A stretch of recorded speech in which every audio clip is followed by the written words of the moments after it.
Hello friends, നമ്മുടെ പുതിയ വീഡിയോയിലേക്ക് എല്ലാവർക്കും സ്വാഗതം. എല്ലാവരും സുഖമായിട്ടിരിക്കണമെന്ന് വിശ്വസിക്കുന്നു. അപ്പോൾ നമ്മൾ ഇന്ന് തയ്യാറാക്കുന്നത് ഒരു എഗ് ഫ്രൈ ആണ്. അപ്പോൾ അതെങ്ങനെ തയ്യാറാക്കുന്നത് നോക്കിയാലോ. അപ്പോൾ നമ്മുടെ മുട്ട ഫ്രൈ ഉണ്ടാക്കാനായിട്ട് ഞാനിവിടെ 4 മുട്ട എടുത്തിട്ടുണ്ട്. നമുക്കിനി ഇതൊന്ന് പുഴുങ്ങിയെടുക്കാം. ഉള്ള വെള്ളത്തിലേക്ക് നമ്മുടെ മുട്ട ഇട്ട് കൊടുത്തിട്ടുണ്ട്. ഇതിലേക്ക് നമുക്ക് ലേശം ഉപ്പും കൂടി ചേർത്ത് കൊടുക്കാം. നമ്മൾ മുട്ട പുഴുങ്ങുന്ന സമയത്ത് ഇങ്ങനെ ലേശം ഉപ്പ് ചേർത്ത് കൊടുത്തു കഴിഞ്ഞാൽ നമ്മുടെ മുട്ട പൊട്ടാതിരിക്കും. നമുക്ക് പാനിലേക്ക് ആവശ്യത്തിനുള്ള വെളിച്ചെണ്ണ ഒഴിച്ചു കൊടുക്കാം. നമ്മുടെ എണ്ണയിലേക്ക് കുറച്ച് സവാള ഇതുപോലെ ചോപ്പ് ചെയ്തത് ആഡ് ചെയ്ത് കൊടുക്കാം.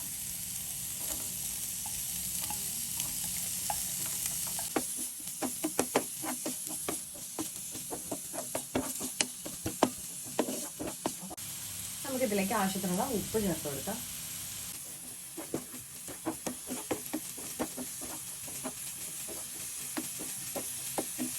മഞ്ഞൾപ്പൊടി ചേർത്ത് കൊടുക്കാം.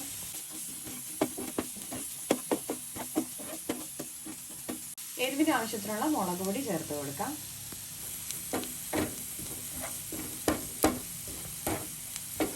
ലേശം ഗരം മസാല ചേർത്ത് കൊടുക്കാം. ഗരം മസാലയോ അല്ലെങ്കിൽ ചിക്കൻ മസാലയോ നമുക്ക് ഈ സമയത്ത് ആഡ് ചെയ്ത് കൊടുക്കാം.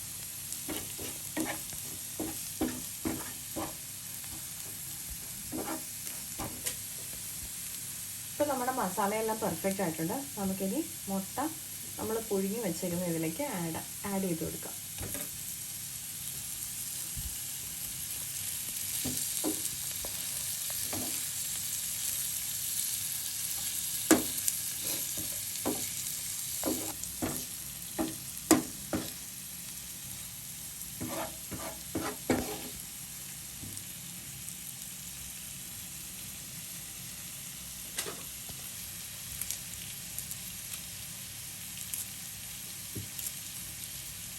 നമുക്ക് ഇതിന് പുറമെ കുറച്ച് കറിവേപ്പില ഇതുപോലെ പീസ് ചെയ്ത് ഇട്ട് കൊടുക്കാം.